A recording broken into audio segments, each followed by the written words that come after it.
नमस्कार, दिन भर की बड़ी खबरों में आपका स्वागत है। मैं हूं परवीन शेख। आज इस बुलेटिन में बात होगी गुजरात चुनाव की तारीखों के ऐलान की, उपचुनाव की 7 सीटों पर हुए मतदान की, जानेंगे ईडी को हेमंत सोरेन ने क्यों दी चुनौती, भारत जोड़ो यात्रा में आज क्या रहा खास, बात करेंगे मध्य प्रदेश में हुए पीएम आवास घोटाले की, कर्नाटक में कांग्रेस के बड़े एक्शन की और बुलेटिन के आखिर में बात हिमाचल प्रदेश में फंसी बीजेपी की। लेकिन तमाम बड़ी खबरों से पहले एक नजर सुर्खियों पर। हिमाचल में चुनाव प्रचार करने पहुंचे आप संयोजक केजरीवाल का हुआ विरोध, बीच में ही रोकना पड़ा भाषण, आधे घंटे में खत्म कर दिया रोड शो। कांग्रेस अध्यक्ष मल्लिकार्जुन खड़गे ने बीजेपी से मांगा जवाब, कहा मोरबी हादसे पर खुद को पाक साफ साबित करे गुजरात सरकार, पीएम मोदी से भी पूछे सवाल। T20 वर्ल्ड कप के सेमीफाइनल में पाकिस्तान के पहुंचने की उम्मीदें बरकरार, आज खेले गए मुकाबले में पाकिस्तान ने दक्षिण अफ्रीका को दी 33 रनों से मात। गिरावट के साथ बंद हुआ शेयर बाजार, सेंसेक्स 70 अंकों की गिरावट के साथ 60,836 अंक पर हुआ बंद, निफ्टी 30 अंकों की गिरावट के साथ 18,053 अंक पर हुआ बंद। तो ये थी सुर्खियां। बुलेटिन की शुरुआत करें उससे पहले एक बड़ी खबर हमारे पड़ोसी देश पाकिस्तान से आ रही है। आजादी मार्च पर निकले पाकिस्तान के पूर्व पीएम इमरान खान के काफिले को निशाना बनाया गया है। इमरान के काफिले पर गोलियां बरसाई गई हैं, गोली चलाने वाले आरोपी को गिरफ्तार कर लिया गया है। इस घटना में इमरान खान के पैर में गोली लगी है, उन्हें अस्पताल ले जाया गया है। राहत की बात यह है कि इमरान खान खतरे से बाहर हैं, लेकिन इस घटना में एक व्यक्ति की जान जाने की खबर भी आ रही है। इमरान ने अस्पताल से ही बयान जारी करके कहा है कि अल्लाह की मेहरबानी से वो सुरक्षित हैं। इस खबर पर भारत सरकार भी नजर बनाए हुए है। इसके साथ अब हम बढ़ते हैं अपनी दूसरी बड़ी खबर की ओर। गुजरात में चुनावी बिगुल बज चुका है, राज्य में सियासी हलचल तेज हो गई है, राजनीतिक दलों ने अपनी कमर कस ली है। गुजरात में 2 चरणों में मतदान होगा, 1 और 5 दिसंबर को मतदान होगा। वहीं हिमाचल चुनाव के साथ गुजरात विधानसभा चुनाव के नतीजे भी 8 दिसंबर को जारी होंगे। चुनाव आयोग के मुताबिक गुजरात चुनाव में इस बार 4 करोड़ 90 लाख मतदाता मताधिकार का इस्तेमाल करेंगे। गुजरात में चुनावी बिगुल बज चुका है। चुनाव आयोग ने 2 चरणों में मतदान कराने का ऐलान कर दिया है। मुख्य चुनाव आयुक्त राजीव कुमार ने तारीखों की घोषणा करते हुए कहा कि गुजरात विधानसभा चुनाव 2 चरणों में होगा। 1 दिसंबर को पहले चरण के लिए वोटिंग होगी, तो वहीं दूसरे चरण के लिए राज्य में 5 दिसंबर को वोट डाले जाएंगे, जबकि चुनाव के नतीजे 8 दिसंबर को सबके सामने होंगे। गुजरात में आज से चुनाव आचार संहिता लागू हो गई है। चुनाव आयोग ने एक बड़ा ऐलान किया है। आयोग के अनुसार इस बार के गुजरात चुनाव में किसी भी मतदाता को शिकायत करने पर 100 मिनट में जवाब दिया जाएगा। सी विजिल ऐप पर वोटर शिकायत कर सकते हैं। गुजरात में 2 चरणों में होगा मतदान। 1 दिसंबर को पहले चरण के लिए वोटिंग होगी, 5 दिसंबर को दूसरे चरण के लिए वोट डाले जाएंगे। गुजरात की मतदाता सूची के अनुसार राज्य में 4 करोड़ 90 लाख 89,765 मतदाता पंजीकृत हैं। कुल मतदाताओं में 2 करोड़ 53 लाख 36,610 पुरुष और 2 करोड़ 37 लाख 51,738 महिला मतदाता पंजीकृत है। कुल 11 लाख 62,528 नए मतदाता पंजीकृत हुए हैं, जबकि इसमें 1417 ट्रांसजेंडर वोटर शामिल है। निर्वाचन आयोग के मुताबिक कुल 4 करोड़ 91 लाख वोटर हैं। 4 लाख 60 हजार मतदाता पहली बार वोट डालेंगे। राज्य में कुल 5 लाख 1,782 पोलिंग स्टेशन, 142 मॉडल मतदान केंद्र का इंतजाम हुआ है। चुनाव आयोग के मुताबिक गुजरात में 142 सामान्य, 17 SC और 23 ST निर्वाचन क्षेत्र हैं। गुजरात में 4 करोड़ 90 लाख मतदाता मतदान करेंगे। 182 सदस्यीय गुजरात विधानसभा का कार्यकाल अगले साल 18 फरवरी को समाप्त हो रहा है। हिमाचल प्रदेश के लिए मतगणना की तारीख को मतदान के करीब 1 महीने के बाद रखते हुए आयोग ने साफ कर दिया है कि गुजरात के लिए भी वोटों की गिनती 8 दिसंबर को होगी। चुनाव के ऐलान के साथ ही गुजरात में अधिसूचना लागू हो गई है। 14 नवंबर तक उम्मीदवार नामांकन दाखिल कर सकते हैं और नामांकन वापस लेने की आखिरी तारीख 17 नवंबर है। गुजरात में 182 सीटों के लिए 2017 में भी 2 चरणों में चुनाव हुए थे। 25 अक्टूबर 2017 को चुनाव तारीखों का ऐलान हुआ था। पहले चरण में 89 और दूसरे चरण में 93 सीटों पर वोटिंग हुई थी। गुजरात में बीजेपी और कांग्रेस के बीच सीधी टक्कर है। ऐसे में अब दोनों दलों ने टिकट बंटवारे पर मंथन तेज कर दिया है। अब देखना होगा कि बीजेपी और कांग्रेस किस किस पर भरोसा जताते हैं। इधर आज 6 राज्यों की 7 विधानसभा सीटों पर उपचुनाव के लिए मतदान हुआ। इन चुनाव के नतीजे 6 नवंबर को आएंगे, तो कहां कितना हुआ मतदान देखते हैं इस रिपोर्ट में। 6 राज्यों की 7 विधानसभा सीटों पर आज वोटिंग का काम पूरा हो गया। जिन सीटों पर उपचुनाव हुआ उसमें बिहार की 2 सीटें मोकामा और गोपालगंज, यूपी की गोला, गोकर्णनाथ, हरियाणा की आदमपुर, महाराष्ट्र की अंधेरी ईस्ट, ओडिशा की धामनगर और तेलंगाना की मुनुगोडे शामिल है। जिन सीटों पर उपचुनाव हुए उनमें से बीजेपी के पास 3, कांग्रेस के पास 2 सीटें थी, जबकि आरजेडी शिवसेना के पास 1-1 सीट थी। आज हुए मतदान में सबसे ज्यादा मुनुगोडे में मतदान हुआ, जबकि अंधेरी ईस्ट में सबसे कम वोटिंग हुई। चुनाव आयोग से मिले आंकड़ों के अनुसार यूपी की गोला गोकर्णनाथ सीट पर 58% मतदान हुआ, बिहार के मोकामा सीट पर 55% मतदान हुआ, वहीं बिहार की गोपालगंज सीट पर 51% मतदान हुआ। इसके साथ ही हरियाणा की आदमपुर सीट पर 72% मतदान हुआ, वहीं महाराष्ट्र की अंधेरी पूर्व पर सबसे कम यानी 30% मतदान हुआ। इसके अलावा तेलंगाना की मुनुगोडे सीट पर 81% यानी सबसे ज्यादा मतदान हुआ और ओडिशा की धामनगर सीट पर मात्र 61% मतदान हुआ। मतदान का समय पूरा होने के बाद भी कई पोलिंग बूथों पर वोट डालने वालों की लाइनें लगी हुई थी, जिसके चलते वोटिंग का प्रतिशत बढ़ सकता है। वोटिंग के दौरान सुबह समाजवादी पार्टी की ओर से गोला गोकर्णनाथ सीट पर आधा दर्जन बूथों पर कब्जे की शिकायत चुनाव आयोग से की गई थी। वोटिंग के बाद सभी दलों ने जीत का दावा किया है। बिहार में महागठबंधन और बीजेपी दोनों ही ओर से अपनी अपनी जीत के दावे किए गए हैं, तो तेलंगाना में टीआरएस ने दावा किया है कि वो बड़े मार्जिन से मुनुगोडे सीट पर जीत हासिल करेंगे। हरियाणा में बीजेपी और कांग्रेस की ओर से जीत का दावा किया जा रहा है। उपचुनाव में हुए मतदान में असल इम्तिहान तो बिहार महागठबंधन का है। अब नतीजे तय करेंगे कि महागठबंधन अपनी साख बचा पाता है या नहीं। साख तो झारखंड में ईडी की भी दांव पर लग गई है। सोरेन ने ईडी को चुनौती देते हुए कहा है कि हिम्मत है तो गिरफ्तार करके दिखाएं। वहीं जेएमएम ने ईडी पर सीएम सोरेन को बदनाम करने का आरोप लगाया है। ईडी ने आज झारखंड के सीएम हेमंत सोरेन को अवैध खनन और मनी लॉन्ड्रिंग मामले में पूछताछ के लिए बुलाया था, लेकिन सीएम सोरेन ने ईडी के सामने पेश होने से इनकार कर दिया था। अब मुख्यमंत्री हेमंत सोरेन ने समन के बाद नया राजनीतिक दांव खेला है। राज्य में गहराते राजनीतिक संकट के बीच सरकार ने 11 नवंबर को विधानसभा का विशेष सत्र बुलाने की घोषणा की है। इस विशेष सत्र में राज्य में अधिवास की स्थिति को तय करने के लिए आधार वर्ष के रूप में 1932 को तय करने वाले विधेयक को पारित किया जाएगा। इधर ईडी और बीजेपी के खिलाफ आज जेएमएम और कांग्रेस के विधायक सड़कों पर उतरे। सीएम सोरेन ने आज ईडी के समन पर बीजेपी पर जबरदस्त हमला बोला है। उन्होंने कहा, अगर मेरी ओर से कोई अपराध किया गया है तो फिर समन और नोटिस क्यों भेज रहे हैं?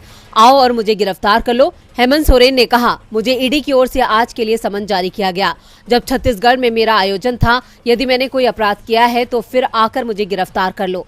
इसके लिए पूछताछ की क्या जरूरत है? ईडी ऑफिस के बाहर सुरक्षा क्यों बढ़ाई गई है?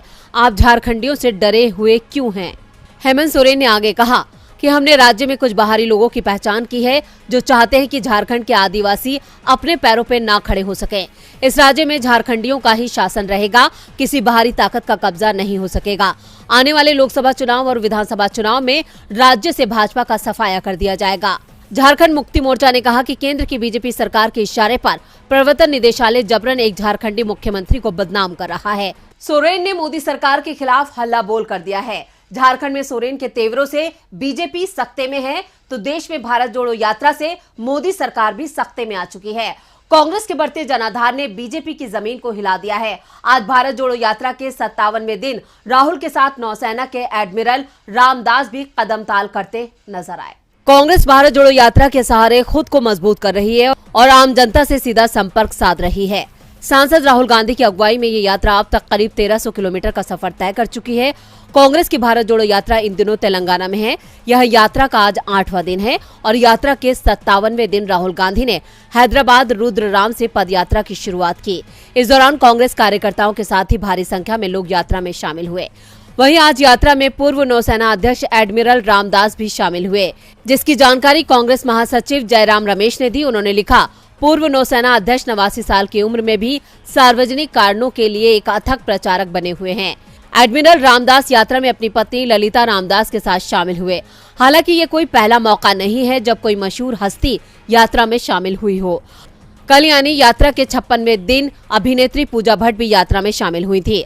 अब यात्रा में मशहूर हस्तियों का शामिल होना इस बात का संकेत है कि भारत जोड़ो यात्रा अपना असर दिखा रही है और हर वर्ग और क्षेत्र इस यात्रा से प्रभावित हो रहा है और आगे आकर इस यात्रा को अपना समर्थन दे रहा है, जो कांग्रेस के लिए शुभ संकेत है। वहीं आपको बता दें कि ये यात्रा तेलंगाना में 16 दिन चलेगी और 19 विधानसभा और 7 संसदीय क्षेत्रों को कवर करेगी। इस दौरान 375 किलोमीटर की दूरी तय की जाएगी, लेकिन इस बीच यात्रा महाराष्ट्र भी पहुंचेगी, जहां उद्धव ठाकरे और शरद पवार यात्रा में शामिल हो सकते हैं। वहीं कल यानी 4 नवंबर को यात्रा को एक दिन का ब्रेक दिया गया है। ये यात्रा तमिलनाडु, केरल, आंध्र प्रदेश और कर्नाटक से गुजरते हुए अब तेलंगाना पहुंची है। राहुल की भारत जोड़ो यात्रा का असर अब देश में दिखने लगा है। शायद यही वजह है कि अब राहुल गांधी को जनता के साथ साथ मशहूर हस्तियों का भी साथ मिल रहा है। यानी राहुल अपने मकसद में कामयाब हो रहे हैं। कामयाब तो घोटालेबाज भी हो रहे हैं। मध्य प्रदेश की शिवराज सरकार घोटालों को लेकर फिर खबरों में है। साथ ही कांग्रेस ने भी शिवराज सरकार पर निशाना साधा है। मध्य प्रदेश में बीजेपी के राज में एक और बड़ा घोटाला सामने आया है। इस घोटाले में पीएम आवास के नाम पर गरीबों के साथ धोखा किया गया है। देखते हैं ये रिपोर्ट। मध्य प्रदेश की शिवराज सरकार की पोल खुलती जा रही है, जो 2023 मध्य प्रदेश चुनाव में बीजेपी को काफी नुकसानदायक साबित हो सकता है, क्योंकि अब कुछ ही महीने के अंदर एक बार फिर शिवराज सरकार में हुआ एक और घोटाला सामने आ गया है। और ये घोटाला जुड़ा है पीएम आवास योजना से। धनतेरस के दिन बड़ा कार्यक्रम करके प्रधानमंत्री नरेंद्र मोदी के हाथों 4.5 लाख गरीबों को पीएम आवास दिलाया गया था। लेकिन अब एक रिपोर्ट सामने आई है जिसने शिवराज सरकार की पोल खोल दी है। एनडीटीवी की एक रिपोर्ट के मुताबिक मध्य प्रदेश में ऐसे व्यक्तियों के नाम पर भी इस योजना के तहत आवास बांटे गए, जिनकी मौत आज से 4 से 5 साल पहले हो चुकी है। रिपोर्ट के मुताबिक जिन लोगों का निधन 2016 में ही हो चुका है, 2021-22 में उनके नाम पर प्रधानमंत्री आवास स्वीकृत हुआ है, घर भी बना है, पैसे भी निकले। लेकिन ये सब सिर्फ कागजों में ही हुआ है और फायदा उठाया सरकारी नुमाइंदों ने। और जिन लोगों के नाम पर ये कागजी कार्रवाई हुई है, वो सब आज भी कच्चे मकानों में रह रहे हैं। इतना ही नहीं, बैंक खातों में किश्तों में पैसा देने का दावा किया गया है, लेकिन असलियत में किसी लाभार्थी के पास कोई पैसा नहीं पहुंचा। इनके बैंक अकाउंट की पासबुक में भी किसी तरह के अमाउंट ट्रांजैक्शन की कोई जानकारी नहीं है। इसके अलावा सरकारी कागजातों में लोगों के बैंक अकाउंट में घरों के निर्माण के लिए किश्त जारी कर दी गई है। लेकिन तहकीकात करने पर पता चला कि ऐसे कई लोग हैं जिनका बैंक में खाता ही नहीं है। वहीं पीएम आवास के निर्माण के हर चरण में लाभार्थियों की जो तस्वीरें लगाई गई हैं, वो किसी और की लगा दी गई हैं। पिछले कुछ महीनों में शिवराज सरकार में ये दूसरा घोटाला सामने आया है। हालांकि घोटाला सामने आने के बाद एक्शन लेने की बात सामने आ रही है, लेकिन ये कोई पहला मौका नहीं है जब सरकार की किसी योजना में घोटाला हुआ हो। इससे पहले शिवराज सरकार में मिड डे मील घोटाले में घिरी थी, जिसकी पोल मंत्री ने ही खोल दी थी। ऐसे में सवाल उठना लाजमी है कि सरकार में एक के बाद एक हो रहे घोटालों का आखिर कौन जिम्मेदार है। क्या वाकई सरकार को इसकी भनक नहीं है, या फिर ये सबकी सहमति से हो रहा है? जानकार मानते हैं कि पीएम आवास योजना में बिना सरकार की मिलीभगत के ये घोटाला नहीं हो सकता और आने वाले चुनावों में ये घोटाला बीजेपी के लिए मुश्किलें बढ़ा सकता है। मुश्किलें तो कर्नाटक में भी बीजेपी की बढ़ने वाली हैं।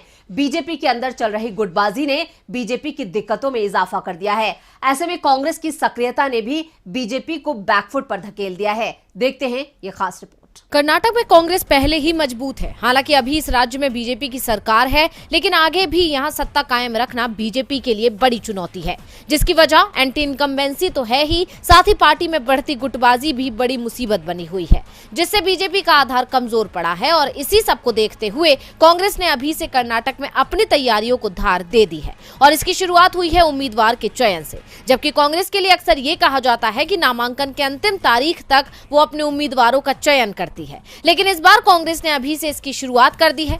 दावा किया जा रहा है कि कांग्रेस के नए अध्यक्ष मल्लिकार्जुन खड़गे ने भी प्रदेश इकाई से प्रत्याशियों के नामों की सूची बनाने के लिए कहा है, जिसमें उम्मीदवारों के नामों का ऐलान चुनावों से काफी पहले किया जा सके और उम्मीदवार को प्रचार के लिए ज्यादा वक्त मिले। इसके साथ ही कहा जा रहा है कि पार्टी टिकट के जरिए उम्मीदवारों की मदद से फंड जुटाने की कोशिश भी करेगी। कर्नाटक प्रदेश कांग्रेस कमेटी यानी केपीसीसी अध्यक्ष डीके शिव कुमार ने कहा कि उन्हें और अन्य इच्छुक उम्मीदवारों को टिकट के लिए आवेदन करते वक्त 2 लाख रुपए की डीडी जमा करानी होगी। ये आवेदन 5 नवंबर से 15 नवंबर के बीच दाखिल किए जाने हैं। उन्होंने बताया कि इसके अलावा आवेदन का खर्च 5,000 रुपए अलग होगा। साथ ही अनुसूचित जाति और अनुसूचित जनजाति के उम्मीदवारों को 50% की छूट रहेगी।